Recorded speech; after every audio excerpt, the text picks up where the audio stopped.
India. So it's what, 9:30 there? Yep. Have 9:30 you there? been here?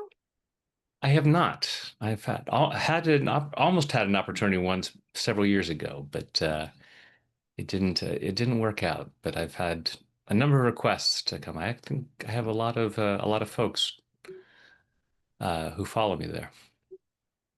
Including me. I think you totally should come here, and a lot of people who would absolutely love what you do. And I can't even begin to tell you how much your content and everything that you do has been so helpful. And I always send across your videos to everyone that I know. Keep consistently like Brad's the thing, Brad said, Brad said, Brad said. So thank you, firstly, for doing what you do. Like you're healing people. And and if you don't mind sharing, like how did you start EFT to begin with? Yeah. So I had started out as an actor before I got Ah. into personal development work. Mhm. Had traveled the world doing theater, Mhm. and eventually went to Hollywood to be a movie star, as one does. And while I was there, I met a woman and fell in love and got married. And when our first child was on the way, I thought, you know what, as much love acting, I might need a backup career. Okay. So I saw an ad for hypnotherapy school. Mhm. So I started doing that and built a small practice as a hypnotherapist while still pursuing my acting career. And then after a couple of years, when our second child was on the way, I thought, you know what? As much as I love acting, this is my calling. This is what I'm meant to be doing, this personal development work. Mhm. So we left Los Angeles and moved to Northern California. And through some other hypnotherapists, I heard about energy psychology and this guy named Gary Craig doing this workshop on tapping on your face. And I thought, sure, that sounds interesting. I'll try that. And just found it amazing in this workshop. And little by little, I started introducing it into my hypnotherapy sessions. And little by little, they became mostly tapping sessions, became my main modality. So you don't do hypnotherapy anymore? I still do a little bit. I end most of my sessions with a little guided imagery. Beautiful. So how was the experience for you when you did EFT for the first time? Because I know a lot of people don't really feel anything the first time. They're not, or maybe Yeah, in tune with what they feel. I'm not sure. right. It can be very subtle, and so a lot of folks, especially if they're not aware of some disturbance or stress beforehand, Mhm. the shift might not be noticeable. I mean, one of the great things is we have a growing body of scientific evidence showing that there are benefits going on in the body, so that even if someone says, "Yeah, I don't feel any different," we could say, "Well, if I hooked you up to a machine, I could show you that your stress has come down. There Okay. are all kinds of biological markers that are affected." But yes, consciously, we're not always aware of it. Sometimes it's very profound. Hmm. For me, during that first workshop, what really made it profound was when Gary gave everybody a piece of chocolate and Okay. asked us, on a scale of 0 to 10, how much do you want this chocolate? And I was a bit of a chocoholic at the time, and I'm like 8, 9. And after just a few moments of tapping, I could not eat the chocolate. And I didn't know it at the time, but I wouldn't eat chocolate for 2 years after that. Oh I my I, God. rec I recovered, but but I can go back on a sugar fast easily by tapping away cravings, such that because at that time I tried eating the chocolate and it just tasted gross. So Oh God. so that was a pretty profound thing. I'm like, okay, wait a minute, there is something to this. And yeah, and I've seen numerous things, but that was the thing that really sold it for me, probably the most. That's brilliant. And I'm very curious if is that something like we tell ourselves, or does our body know what is good for us in the sense like you going from loving chocolates to suddenly like, I don't want this chocolate. Is that something that um you guide, or does your body just know when you do EFT? Well, you can do it. So the words are used to guide us to focus on what's going on. Hmm. So most of the time when we're tapping, it's a process of clearing uh, some enhanced emotion. Mhm. It's not about getting rid of, appropriate emotion. You know, it's not like if we fall into shark infested waters, we're going to tap and go, eh, it's okay, I'm safe. Um, but it gets rid of the exaggerated emotion. And so many of the choices that we make are based on emotion, including our desire for certain foods. Right. It's not that our body says that it wants that, but mostly it's our emotions. Like with chocolate, most of us have all kinds of happy memories associated with chocolate. Oh, it's associated with holidays and birthdays and things like that. So it's a huge part of the craving is emotional. So when we're feeling something, we can be tapping even without saying the words, and it's going to calm down whatever the emotional response is there. But we'll most of the time use words so that we focus on it. So, Okay. like if you spilled some dirt on your carpet and you got your vacuum cleaner, rather than just randomly vacuuming all over the carpet, which is still going to clean up the mess if you go long enough, but it's a matter of using the words to say, okay, I'm focusing on where the dirt is right here on this carpet. So by focusing with the words, we tend to be quicker and more effective with the work. Brilliant. Okay, so obviously this works for everything and a lot of desires. Chocolate being something that isn't particularly very good for your body, so that's okay. But what if the desire isn't particularly bad, but it's still something that you really crave? How does EFT work with something like that? Well, so again, it's working with the exaggerated thing. Okay. So we want to at the core. Hmm. Uh, so I always have Michelangelo's David all over the place. I have David's all around my office because Michelangelo said the statue was already there, Hmm. perfect inside the marble. Hmm. All I have to do is chip away what doesn't belong to Hmm. reveal the masterpiece inside.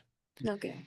And to me, that's a perfect metaphor for what we're doing with tapping. Uh-huh. We're clearing away that stuff that isn't the best version of ourselves. Uh-huh. So, and it's kind of a roundabout way to get to your question, but the part of us that has the most appropriate desires, Uh-huh. that wants those things that are really good for us in the amount that is good for us, Uh-huh. is that core part. So if we are desiring something that is objectively bad for us, Uh-huh. certain drugs and things like that, that it's like, okay, there's definitely, or certain people, Right. certain situations, then we look at what's the emotion that's driving that, and Uh-huh. we clear that away. And even if it's something that's good for us, but too much of anything is too much, Right. even if it's something that's good. So when we look at, okay, what is this enhanced desire for this? Why am I wanting, I'm even like if we're eating healthy food and we eat too much of it, that's too much. So we look at, okay, what's going on inside of me that is saying, eat more of this, because then that's something that's going on that's not necessarily a healthy desire. Uh-huh. And again, the tapping helps calm down that response that urges us to engage in behavior that is not ideal for us. Brilliant. Okay. So, um, this is slightly more controversial, of course, but this is the psychological end of EFT, and I know a lot of spiritually like people use EFT a lot for manifestation. And what are your views on that, and how does EFT really help with manifesting your desires? So in law of attraction, they talk about we draw to us those things that we're in vibrational harmony with. Mm-hmm. So people make vision boards of the things they want to be in vibrational harmony with, their private jet or their vacation on a beach or whatever it might be. Yeah. And they say, I'm getting excited about this. I'm getting excited about this. But that's the conscious mind, which is about 5% of our mind. The other 95% is saying, you know what, your friends would be jealous if you had that. If you had that much money, you'd pay so much in taxes, or people would try to hurt you or rob you, or money is the root of all evil, or whatever it might be. If So I like to say that the extent to which we don't have what we say we want Mhm. tends to be the extent to which we are resisting it. And we resist it because something inside of us says it's not safe. So when most folks are trying to manifest and they're saying, I want this, this dream house, this dream relationship, this dream car, and 5% is going, I'm really excited, and the other 95% is saying, it's not safe, it's not okay. So that's the energy that we're actually vibrating at, which keeps it pushed away. But that energy is what is in the body, and tapping helps to calm down that vibration, that uncomfortable vibration. So when we look at what we say we want, what we'd like to manifest, I'll have people say, okay, close your eyes, take a deep breath. Mhm. Imagine having that and pay attention to your body and notice on a scale of 0 to 10 how safe it feels to have that. Okay. And when folks do this, they go, oh, it's like a 2 or a 3. It's like, now you know why you don't have it. Because, if the analogy I like to use is if you had a young child and that child was invited to go to a birthday party, Mhm. and you looked at the place where the party was, and you said, on a scale of 0 to 10, how safe is it for my child to go to a party at that place? Mhm. If it was a 2 or a 3, would you let your kid go to that party? I know, like. No. Correct answer is no. Mhm. So allowing yourself to look at that and go, oh, okay, I am not manifesting this because I'm convinced at an unconscious level that it's not safe. But that's based on misunderstandings. If it's a financial goal, the idea that money is the root of all evil. Mhm. That's not a misquote. It's the actual quote is the love of money is the root of all kinds of evil. Basically, greed. Greed causes a lot of bad behavior. It's not money, Mhm. it's greed. So when we look at it and go, okay, so money is not a bad thing. It's just people's behavior with it or people's beliefs about it. Mhm. Then when I can release, we hold on to beliefs with an energetic tie because it feels uncomfortable for us to change our mind about something.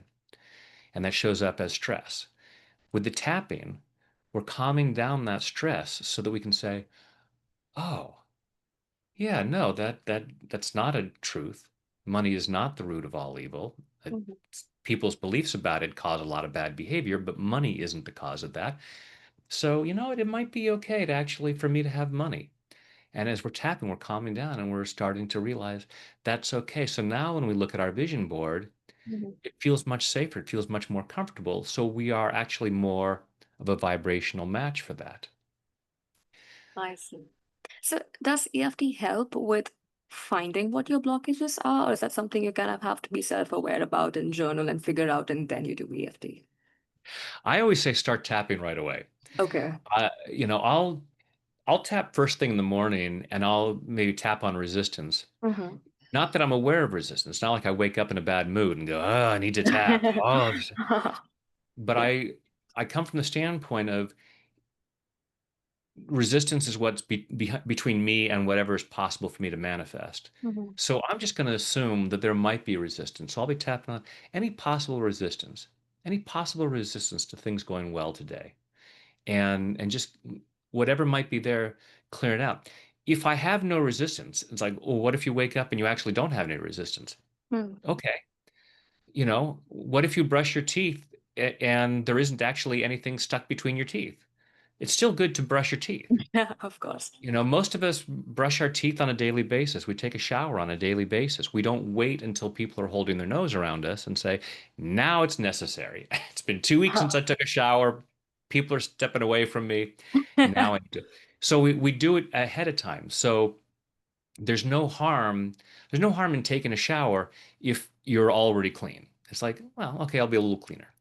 So same with tapping. If I'm tapping on any possible resistance and Mm. I have no resistance, it's not going to be a problem. So I just always assume that there might be something there. Now, as we're tapping, it's like peeling the layers of the onion. Mhm. So as I feel safer in my body through the tapping, I might get some hits about what's going on. So if I have a particular goal and say, okay, I want to own a certain kind of car. Okay. Just first thing that pops into mind. And I don't have it yet. Okay, then I'm going to come from the standpoint of, well, let's consider that it may be a resistance. I Mhm. don't know why, but I can start on, even though I have resistance to having this car, I choose to love and accept myself. This resistance, this resistance, this resistance. And as I'm tapping and I start to calm down, I might realize, I know what it is. I remember somebody had a car like that and I really resented them. And I'm afraid that if I had that car, someone would resent me. And I don't want that person to resent me. So we start to become aware of where those blocks might be. So there's two possibilities. One, we just clear it out because if I can think of this resistance, so if I imagine having that car and I say, okay, scale of 0 to 10, how safe does that feel? Wow, it's only like a 4. Okay, and how do I feel that? I get a tightness in my chest. Great, I've got this tightness in my chest. It's a 4 right here in my chest. Even though I feel this tightness and I can be tapping through and then go, okay, now when I think about owning that car, what does it feel like? Yeah, it feels fine. It feels safe. So I may never know what exactly the block was. I just know that the feeling of the resistance is gone. So I may be aware that it's gone just because I don't have the same feeling, or I may become aware of what the block was. Oh, I'm afraid people will resent me. Now I can say, even though I'm afraid people will resent me if I have this car, and tap through that fear of resentment. So it can work both ways. Brilliant. So, of course, this is subjective and very personal and very different for everyone, but um, how long does it usually take these fears to go away? That is the $1 million question. Some things happen very quickly, like the chocolate craving for me was very quick. Mhm, Uh, we call those 1 minute wonders. There are other things that there are issues that I tapped on for a number of years before I got the exact result that I wanted. So it's hard to tell what it is because I tap on a certain thing and and then I hadn't quite found out what was going on there. mhm, And then and then one day it's like, oh, I don't have that issue anymore. I'd done enough clearing and tapping around different aspects to release it. So it's it's really difficult to tell because we don't know what might be behind a particular issue. mm, We don't know how ready we are to make that change. And exactly. so so it may take quite a bit of tapping Mhm. to get clear about, oh, this is what was behind this, and now it feels safe to let that go. To let that go. Okay. Brilliant. So, I know I'm, I could be wrong, but if someone doesn't believe in EFT but is doing it anyway, would it work? Does belief um have any effect on EFT? Well, you have to be willing to believe enough to do it. Right. If someone believed that it was certain that it didn't work, they're probably not going to spend any time doing it. Right. But it's not a belief-based process. It works with the body. So for anyone watching this who's not familiar with EFT, it's originally based on acupuncture. Mhm, So for thousands of years in Chinese medicine, they've said there's a flow of energy through the body. And when this energy is flowing naturally, we experience our natural state of health and well-being, physically and emotionally. When this energy gets blocked or disrupted in some way, we don't feel so good. We don't think as clearly. We don't make the best choices. That has all kinds of unfortunate consequences for us. So, in traditional Chinese medicine, the doctor would stick needles in these key points to stimulate that healthy flow of energy. And then a psychologist named Roger Callahan found that by tapping some of these same acupuncture points, he could clear out these energetic disruptions. So it's like doing the Heimlich maneuver or any physical thing. it you have to be willing to believe enough to try it, but the Mhm. body isn't responding to whether you believe it or not. The body is just responding to the tapping, which sends a calming signal to the brain.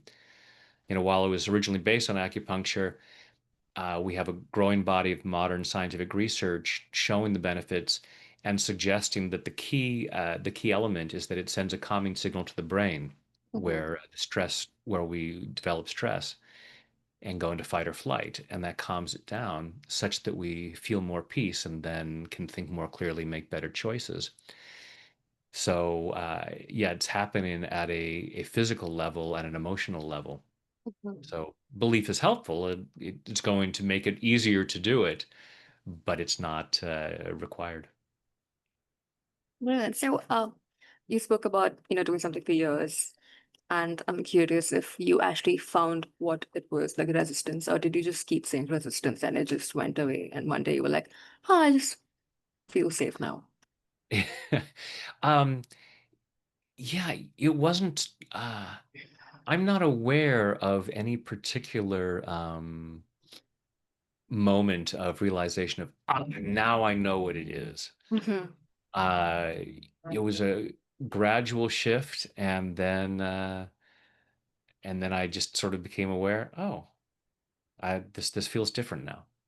So yeah, I wasn't. I didn't because there's a couple of things that have things that have improved over my life that have been gradual. So there was never an aha moment. And then there are other things where it's like, oh, I know what this is about, and when it happens, when I become aware of it, it tends to be a faster process. It's like, okay, now I know what to clear here. If I'm having a particular uncomfortable emotion about some interaction Hmm. with somebody, and I'm like, God, I'm really mad about this thing, and this person really pissed me off, and then I'll be tapping. It's like, oh, this anger, this anger, I know what's upsetting me. And then I'll focus on that, and then I can let it go and go, I, I'm not spending any more time thinking about this now. So, do you suggest that people with disorders do EFT? Like, has that been helpful at all? Yeah, I'm not a doctor. I'm not going to prescribe anything. Mhm. However, because so with physical and emotional issues, Mhm. stress either causes or worsens almost all of them. Mm. So whether they're caused by stress or just exacerbated by stress, Mm. having something to calm down stress can be very useful for so many things. Mm. So, for anxiety disorder, for an eating disorder, so much of what's going on is at an emotional level. So if we can calm down our body and then calm down our emotional response, I'm not going to say we're going to cure it. it's Mm. it's possible. There's all kinds of things that are possible. I'm not going to say, oh, nothing, that's impossible. Uh, I'm going to say I'm not going to guarantee there's a cure there, but I have seen many, many times where the symptoms or the effects of some disorder are greatly reduced because of the tapping, because it's calming that down. Okay, brilliant. Um, so obviously there's a lot that goes into, and this is something I know a lot of people also do EFT for, is weight loss or like physical appearance. And I think that's a bit of a touchy subject because I feel like you're sort of trying to change something which implies you don't like where you are at. And um, if that itself is a resistance, like you wanting to change it. And um, what are your tips Yeah. on that? And how does EFT even help with weight loss? And how what if it's not even healthy to lose weight again? Well, so weight loss is the result of certain behaviors. Hmm. The simplified version that for most people, and it's not across the board, there are all kinds of things that can cause weight gain and challenges with weight. Hmm. But for changing it, for most people, it comes down to eat less and exercise more. Yeah. So most of our behavior is emotionally driven, whether it's eating too much or eating the wrong foods or not exercising. It's looking at what is the behavior behind that. And we, unfortunately, we're really hard on ourselves about our weight and about a lot of other things in our lives that are not what we think they should be. And we want to recognize that self-sabotage is simply misguided self-love. So if I say I want to lose weight, Hmm. but then I sabotage my goal by eating a box of cookies, Right. I want to be compassionate with myself rather than beating myself up, because it's looking at it going, okay. And so I would have to calm myself down and say, what was behind that behavior? I say that I want to lose weight, but I just ate a box of cookies. What was behind that? It was a misguided act of self-love, because some part of me was saying, yes, I know we want to lose weight, but this upsetting thing happened today, and in the moment right now, cookies are going to make me feel better. Mm-hmm. I know I'll pay a price tomorrow, but right now, this is what I need in order to feel better. So it's an act of self-love. It's not necessarily the healthiest one, but we're only doing it in order to take care of ourselves. If we're feeling fine, we wouldn't eat the cookies. So tapping is a great way of calming down that emotion so that it's like, okay, this upsetting thing happened. I'm clearing the excess emotion around that. Oh, great. Now I don't even have the desire to eat the cookies. I look at them and it's like, why would I put that in my body? I'm trying to, I've got this goal that I'm reaching for. There's also the thing of whether it's our goal, because a lot of people Mm. have a weight goal that's not based on what they really want, but based on what they think society is telling them Right. they should have. And so it's getting clear of, am I trying to lose weight because I want to, because I want to feel healthier? I want to be able to move my body. For me, I like traveling. I like being able to walk all over the place when I'm in a new city. And if I'm out of shape, that's much harder. I like to, early a couple months ago, we were in Italy and I climbed the Leaning Tower of Pisa. Mhm. It's a bit of a workout going up those steps. So I like being in shape so that I can do something like that. Um, so it's being clear, what is my goal? Why do I want this? And then why would I not want it? So we have there's the thing about ask yourself why. What any goal, what's your why? But also looking at what's my why not. I may have a lot of reasons why I don't want to be in better shape. It may be, oh, I'll get a lot of attention from people if I'm in better shape, and that doesn't feel safe. So every time I eat a box of cookies, I'm protecting myself from unwanted attention. I'm not consciously thinking that. Oh man, look at the way that person was looking at me. That felt really uncomfortable. I know what I'll do. I'm gonna get some cookies and I'm gonna, that'll teach them. I'm not consciously thinking that. Same with exercise. I may, as children, we tend to run around a lot. We Yeah. like to move. Mhm. As we get older, we become very complacent, and there's a lot of stuff behind that. And part of it may be also it doesn't feel safe to lose weight. So if it doesn't feel safe to lose weight, it's not safe to exercise. And I'm going to make it even more uncomfortable. I'm just going to say, oh, I just don't feel like it. So when we say, I don't feel like it, what we're really saying is, I feel like not doing this because there is something about it that's going to lead to some result. You know, yes, some exercise is really uncomfortable, but some people love that. You go to the gym and you see people lifting weights and they're just grimacing and they're having the time of their lives. So there is a part of us that we may not want to, you know, be that enthusiastic about it. We don't all want to, be weightlifters and bodybuilders like that. Yeah. But there is a part of us that wants to move and wants to feel free in our bodies. So looking at, okay, what are the thoughts and the feelings behind the resistance? And then tapping to clear that. so that we feel the freedom to say, oh, yes, I want to eat in a more natural way. I want to move my body and exercise in a more natural way. I want to feel good in my body. So it's a gift to ourselves. I always encourage people to love themselves right where they're at. Hmm. No matter what the bathroom scale says, you are still worthy and deserving of love. And people say, no, no, I have to be mad at myself. I have to beat myself up. I have to call myself names to motivate myself. Well, if that worked, everybody would be skinny. Yes. Um, it doesn't work. In fact, it makes us more uncomfortable. It's like, oh, now I feel bad about myself. Huh, what'll make me feel better? Box of cookies. So beating ourselves actually creates leads to the problem. So it's loving ourselves. And then people say, well, if I already love myself right where I'm at, what's going to motivate me to make changes? Mm-hmm. To lose weight, to make more money, to do better in anything? If you had a newborn baby and that baby was crying because it was hungry, Hmm. would you say, ah, you know what?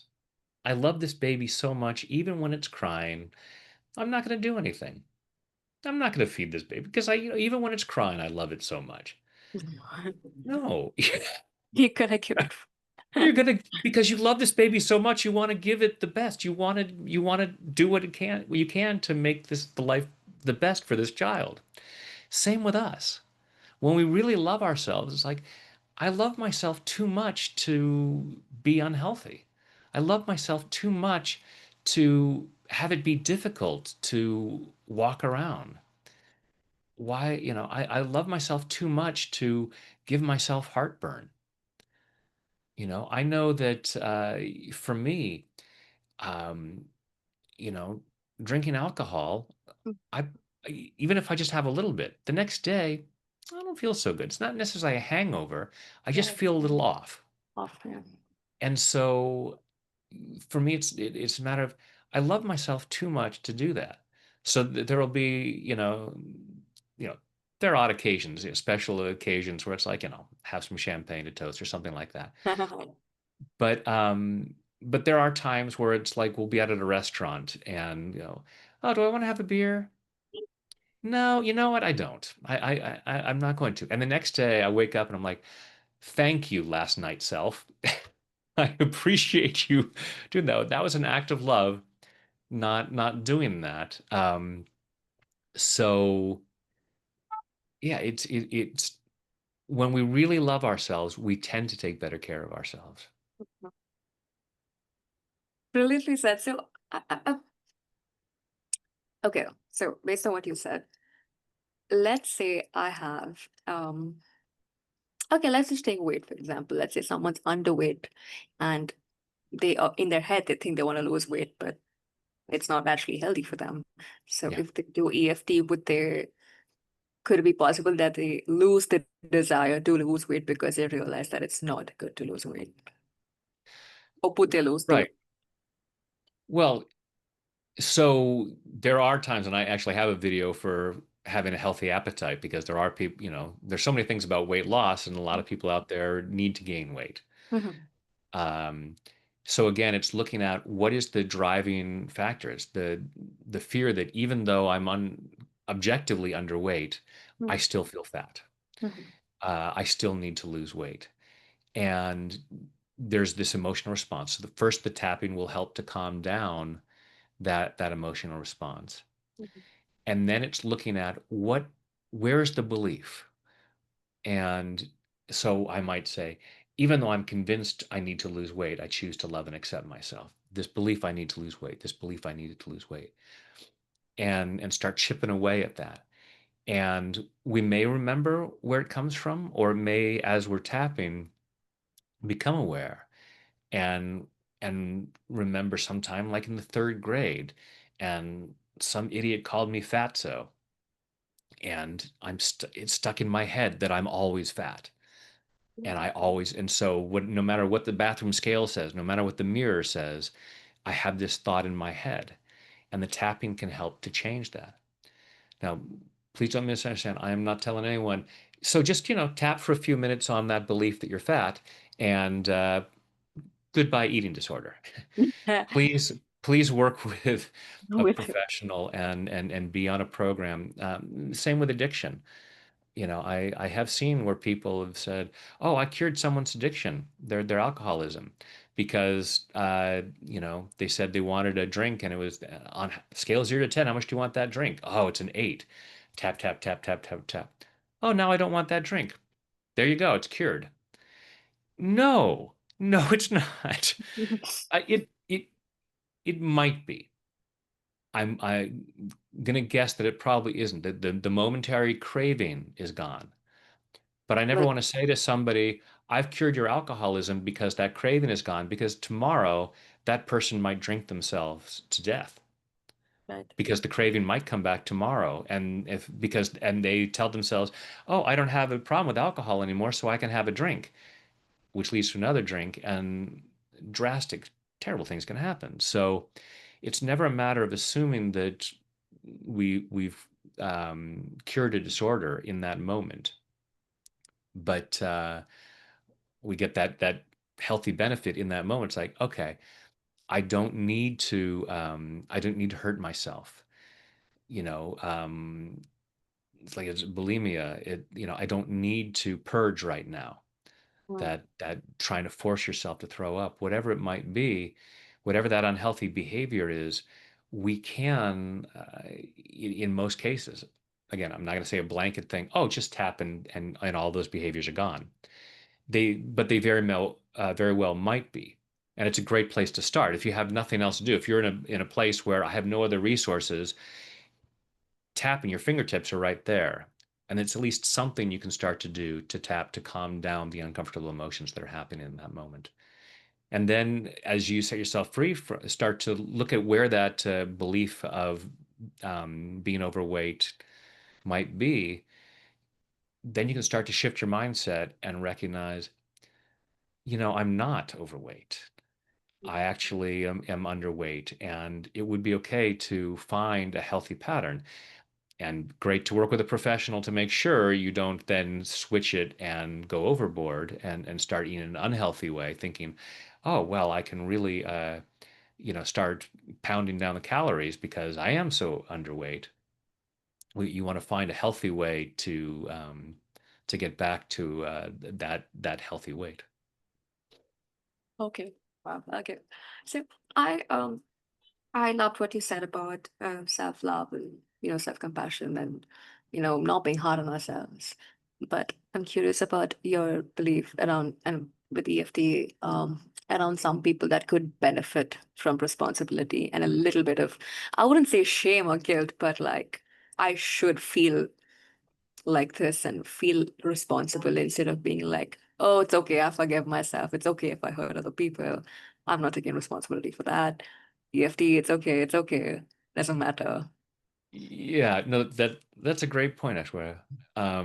It's not about engaging in bad behavior and then tapping away any guilt about. Now, I do believe in tapping away guilt and shame Mhm. because uh, they're not in general helpful. Of course. So for me, I distinguish between guilt and remorse. Remorse is a recognition of I've done something wrong. Mm, I love that.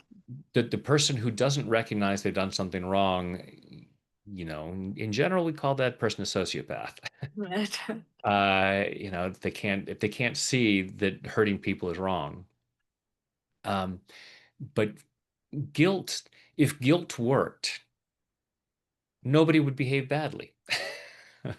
We would all behave perfectly all the Oh, time if guilt was actually a really good um, behavior modifier.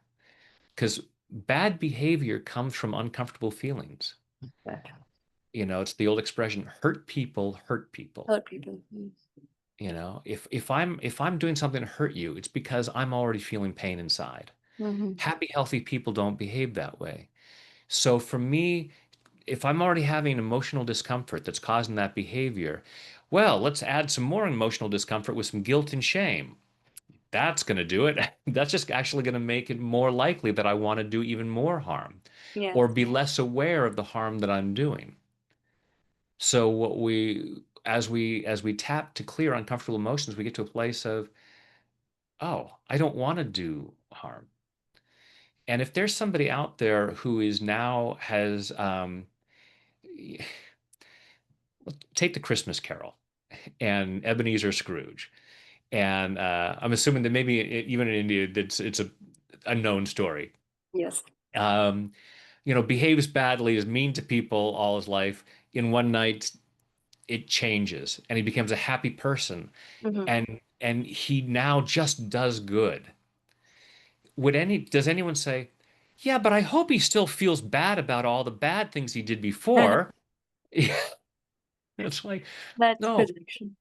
I for anyone out there who's doing harm, it's like if you turn the page and do good, I'm not going to feel a need for you. Well, I hope you spend at least a few hours a night, in pain about your past behavior. It's like, no, I want someone just doing good.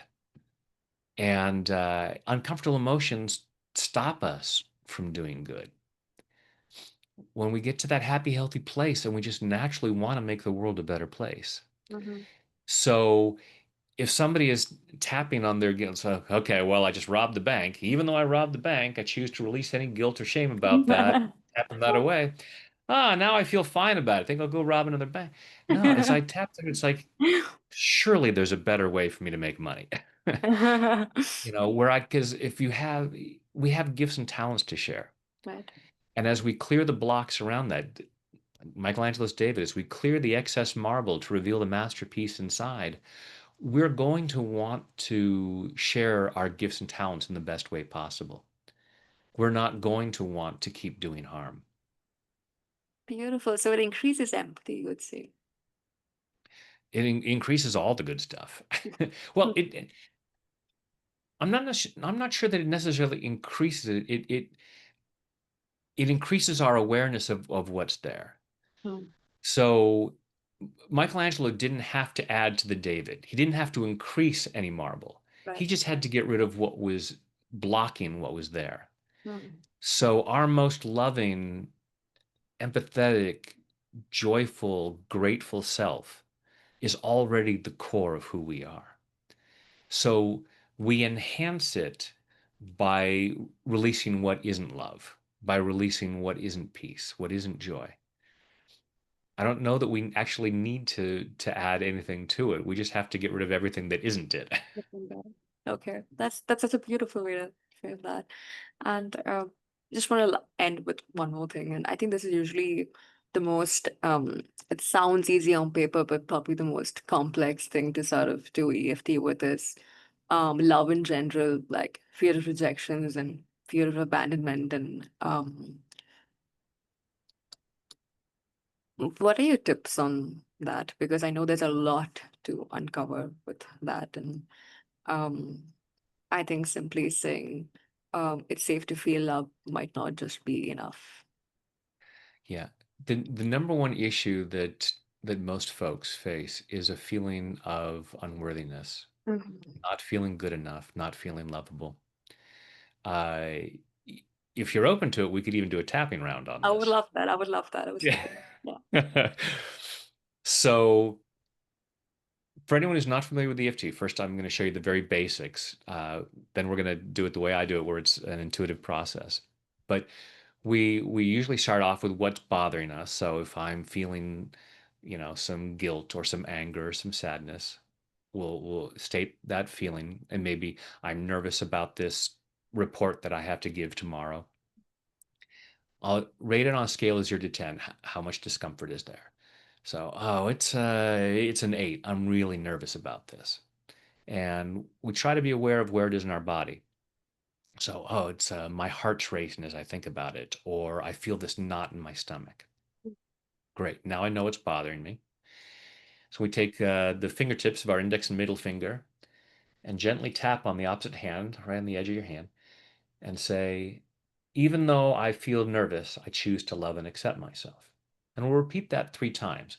And what we're trying to do is just stating a level of acceptance for ourselves, even though we have this uncomfortable feeling. Because most of us, when we're asked how we're doing, drop that 4 letter F word. Fine. I'm fine. Yeah, oh, you're obviously fine. Because we're not allowed to not be fine. We're Mhm. supposed to be fine all the time. Yeah. So what we're saying is, even though I'm not fine right now, I still choose to love and accept myself. And so it just creates that opening for us to work on it.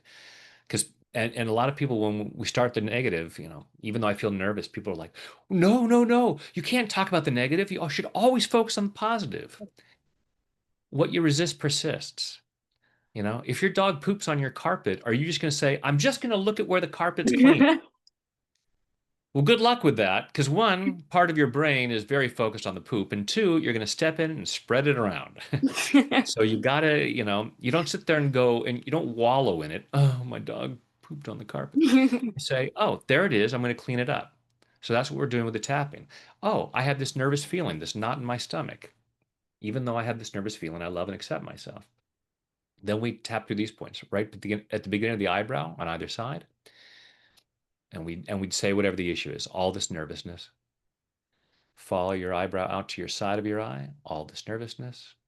We generally tap these points between 5 and 10 times. You don't have Yep. to keep count. It's just a few times or however long the statement might be. Mhm. Then right under the middle of your eye, just above your cheek, all this nervousness. Right under your nose, all this nervousness. Right under your lower lip, all this nervousness. Right here where your collarbones just about come together, there's a little bit of a U shape at the base of your throat. And you can tap with all of your fingertips, or you can make a fist and tap both collarbone points. All this nervousness. The next point is about 4 inches below your armpit. So it's right about bra strap level, and I'm sure even any guys watching this can figure out where that is. All this nervousness. And then find the top of your head. So with all of your fingertips tapping around the crown of your head, all this nervousness. And then you take a deep breath. And then you check again. Okay, on a scale of 0 to 10, how nervous am I about this report tomorrow? And it may go from an 8 to a 0 like that. That sometimes happens. It may just go down to a 3 or a 4, and then we look at, okay, what else might be there? And we could repeat again. Even though I still feel nervous, I choose to love and accept myself. This remaining nervousness, whatever it might be. And again, it's often like peeling layers of the onion. So we might be tapping, I'm nervous about this report. Oh, I know what this is about.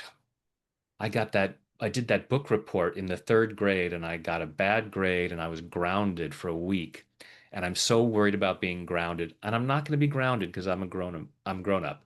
So, you know, I don't have to be so nervous. And so I can clear out something that's been bothering me for decades. And so, we just look at what comes up and we tap until we feel enough, until we feel calm enough. If we can get to a 0, great. Sometimes just get into a place where it's like, okay, I feel good enough to go through the rest of my day now, or to get done whatever I need to do. So that's the basic version of EFT. Now we're gonna have some fun with allowing ourselves to love ourselves more, which is ultimately the name of the game. So please go ahead and close your eyes. Take a deep breath in and hold it, and let it go. And now just breathing comfortably with your eyes closed.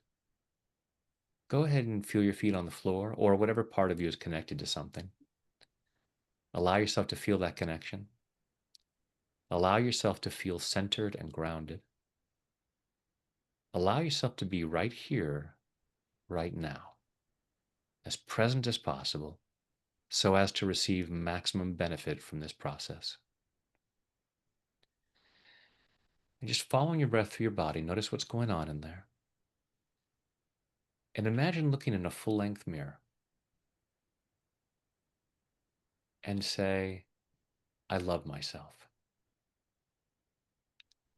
Say, I am worthy and deserving of love. And just noticing what goes on inside your body. Notice on a scale of 0 to 10 how true that feels. And please do not judge yourself harshly if the number is lower than you'd like it to be. Just allow yourself to be aware of it and get curious. Notice what you feel in your body. Notice any thoughts, beliefs, or memories that come up as to why you couldn't or shouldn't love yourself more, why you couldn't or shouldn't feel more worthy.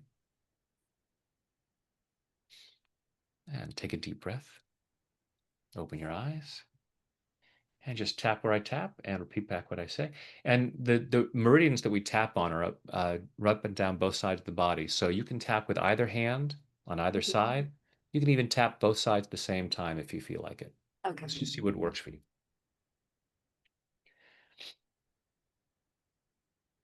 Even though I might doubt how worthy I am of love, I choose to love and accept myself anyway. Even though I might doubt my worthiness, I choose to love and honor myself anyway. Even though I might doubt my worthiness, I might doubt how lovable I am. And if someone seems to reject me, it really pushes that button and feels that much more painful. And even though I doubt my worthiness, I choose to deeply and completely love, honor, and accept myself. And maybe anyone else who might be involved, because I choose to be that free. All these possible doubts about my worthiness, all these possible doubts about how lovable I am, all these fears about being rejected. Because if someone rejects me, it just proves that I'm not good enough. And that feels really painful. And I choose to process this pain of rejection.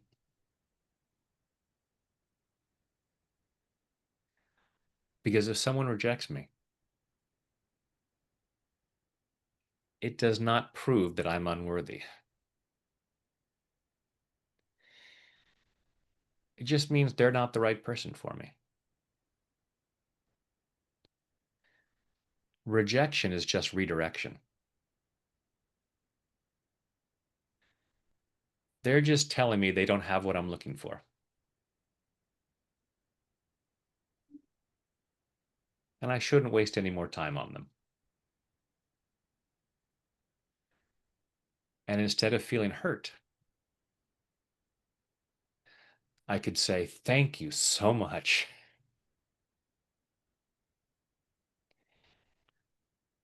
But I don't always feel that way because I might doubt how worthy I am. All these beliefs that I'm not good enough. And these are misunderstandings. Mine or someone else's. Maybe someone told me that I wasn't good enough. Who says they get to decide? They can decide that I'm not right for them. That doesn't mean I'm not good enough. They may not be capable of loving me. That doesn't mean I'm unlovable. Now, there may be some things that I do that might push people away. Those behaviors might be unlovable.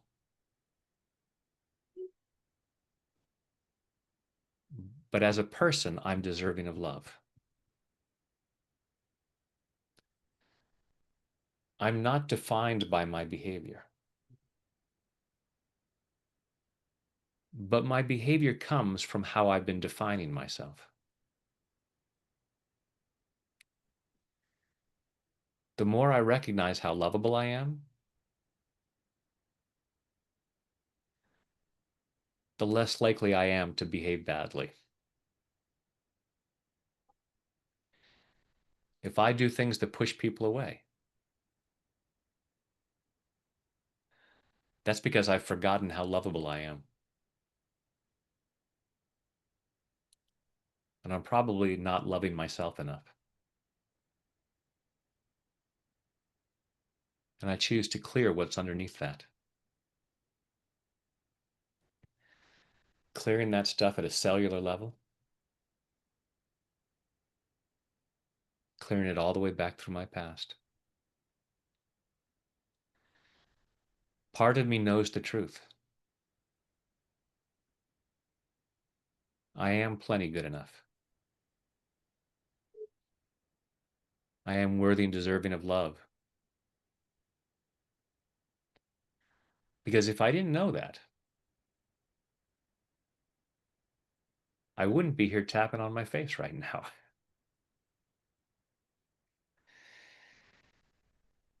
Michelangelo wouldn't chip away at a block of marble if he didn't already know there was a masterpiece inside.